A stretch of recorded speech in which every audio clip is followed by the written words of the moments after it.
Hi, my name is Sasha Moore, and I am here with the infamous executive and business coach, Jane Counsel, otherwise known as a superwoman in the financial services industry. How's that for an intro, Jane? Wow, that's Should fabulous. I introduce you all the time? Please. Big shoes to fill. Not at all. Well, thank you so much, Jane, for being in the hot seat with me today. So, the reason I wanted to have a chat with Jane was in the lead up of our upcoming webinar slash podcast, which I've called Hold It, Fold It, Walk Away or Run, inspired by the Gambler song, because I just thought it was such a tremendous way to actually look at not only personal decisions, but really professional decisions, which is the whole ethos of this webinar series. So I'm posing this question to my contacts and people in industry, Jane being one of them. Jane, I would love to hear where you've had a situation where you've held it, so it's really worked and you keep evolving that and you're getting a flow with it. Whether you fold it, meaning it's a good concept, but it just needs to be redirected and remassaged and so forth for it to really either work or not.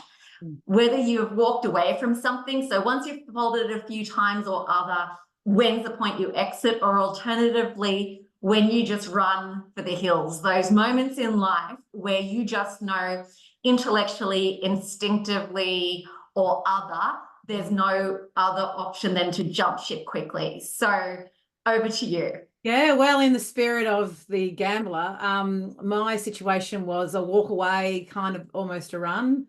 Lucky I was able to walk away at the time. But I guess one of the best pieces of career advice I can give anyone is never gamble with your reputation, right? And that was the really key for me. I mean, and sometimes that actually requires you to walk away from a situation, a company, a boss or a business opportunity that does not align with your values. And you might be leaving money on the table, you might be leaving opportunities on the table, but in the long term, if there's a values misalignment, if there's a risk to your reputation, it really is not worth it. And for me, it very much aligns with who I am as an individual. Like, I've got belief in my top strengths, and that's all about valuing responsibility, having a very strong moral compass. So, if I ever come across situations where I feel don't align with my values, then I will walk away. And it's all about finding work, finding opportunities, and finding clients that I really want to work with who align with my values. And it's something I always say to people when I'm coaching them: you've got to find your tribe, you've got to find your people. And so that's something really, really important to me. So, yeah. So in terms of the situation, do you want me to take you through the situation?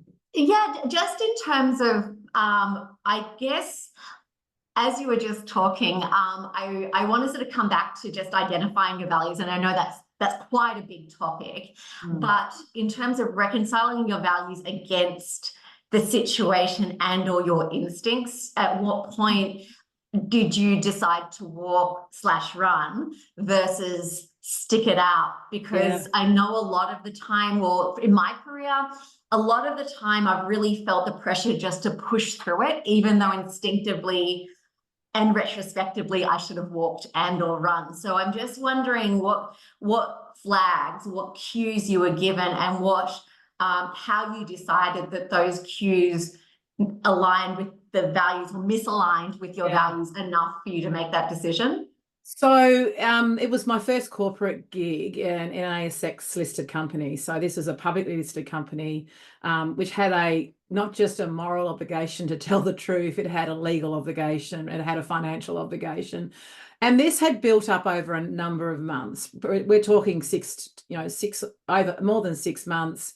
It was a company going through a transition at the time. They brought a new CEO in who was actually quite a likable character, and he was a larger than life character. Personally, I really liked him, but I actually wasn't comfortable. And I was in a media relations role where you're advising the CEO on, on statements to the press, statements to the stock exchange, statements to shareholders. I wasn't really comfortable with how my advice was being ignored. and how he's was trying to find ways around, you know, sugarcoating the truth and telling the story that wasn't really the story.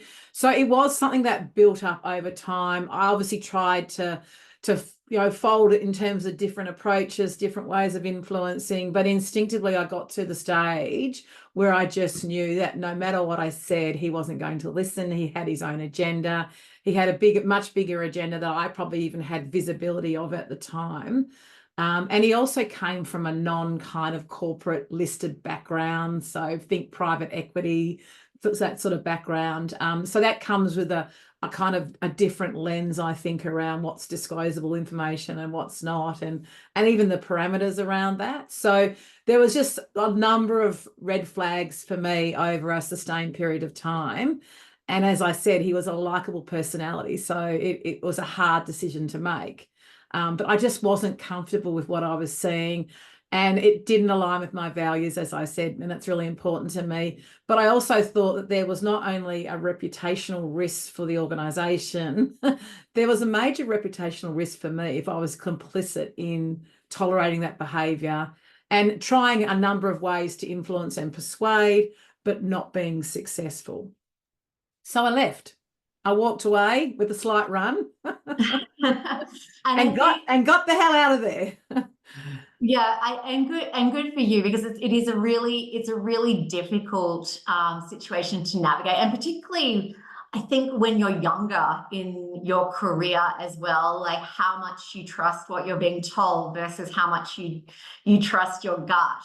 So my first question about that is, have you always had a very strong gut instinct, or is that something you've learnt to trust? Well, I would say you should never trust your gut. You should always question your gut, because I do a lot of unconscious bias training, and we are actually quite biased in. But so you know, yes, if something's coming up as a red flag for you, you need to pay attention, but you need to sort of, I guess, be curious and ask questions of yourself. Why is this a red flag? I guess for me, coming from a background as a financial journalist, I spent my first 10 years as a financial journalist. It was the role that brought me to Sydney, the Sydney Morning Herald.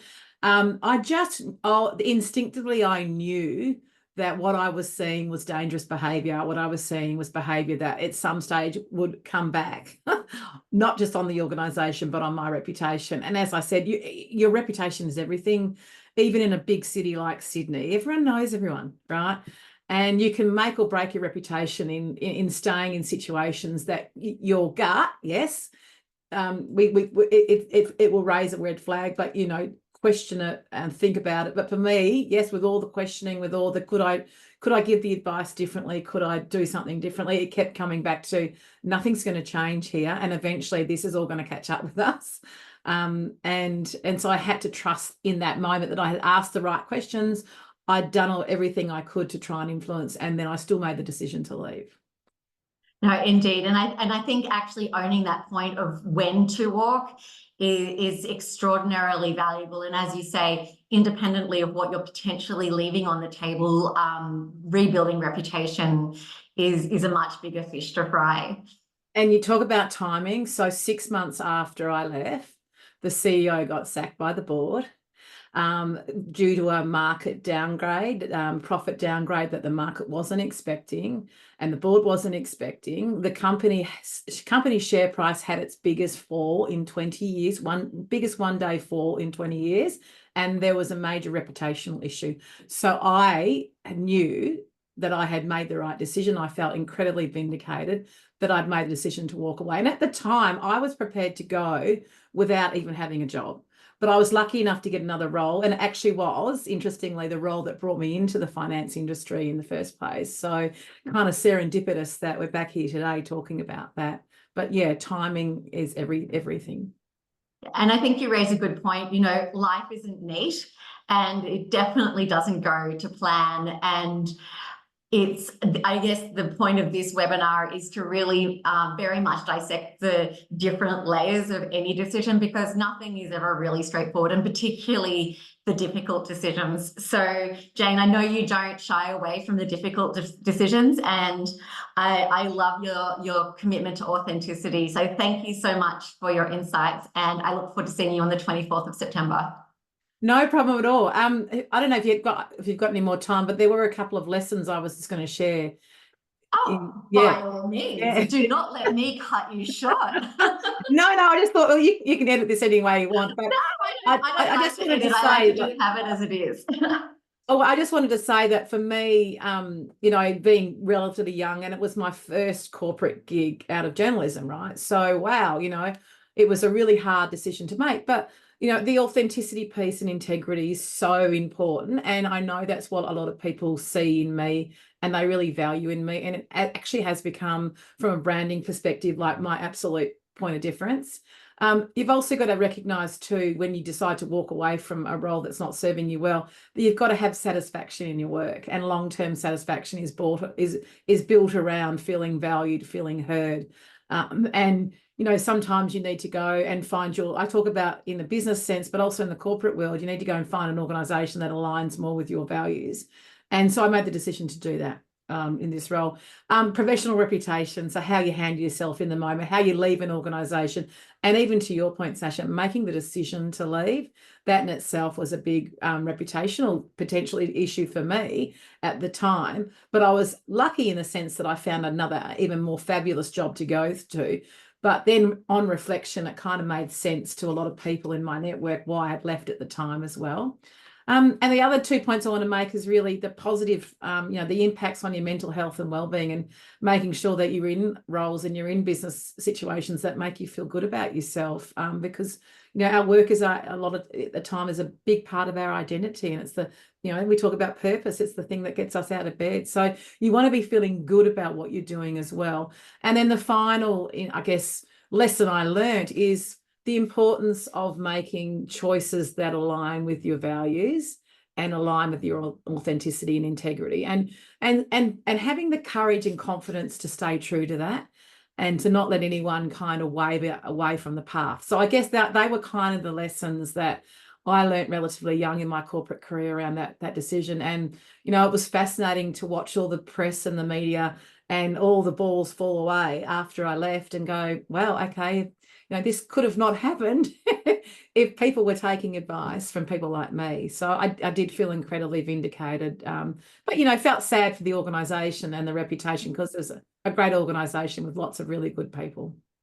No, indeed. Well, thank you so much for those insights. And I'm glad that you caught me, because they're definitely tremendous perspectives to share. And what immediately just sort of came to mind is that there's usually a reward for a tough decision, and that reward might not become apparent immediately, but I was just sort of also reflecting as you were speaking, the very big and the very tough and the most difficult decisions I've ever had to make have then provided the pathway to these opportunities which are aligned, and have then therefore created, you know, the pathway to Rome that perhaps you can't see at the time.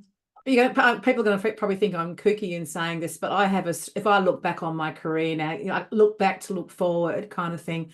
I think the universe sometimes pushes us in a direction that we're not necessarily ready to take, but it is the right direction. But you can't see that until you're 5 years down the track or 12 months down the track. So, you know, feeling uncomfortable is a good thing, you know, in terms of making those tough decisions, because yes, you will get rewarded. And 9 times out of 10, it works out fine. No, indeed. And I also sort of think to that point, again, looking backwards, I feel like there's this very defined window of opportunity where you are in the driver's seat and you can make the decision. And then that window tends to shut, and then life makes that decision for you. So your pathway is still going to meander. It's just, you know, what level you're prepared to have to circumnavigate it before life steps in. Absolutely. Absolutely. All right, Jane. Well, any last words? I think I've said more than enough. Okay, just wanted to make sure I wasn't cutting you off again. Well, Good luck. thank you It's a wonderful series. Good luck with it all. Thanks, Jane. I really appreciate it. See you next time. Bye.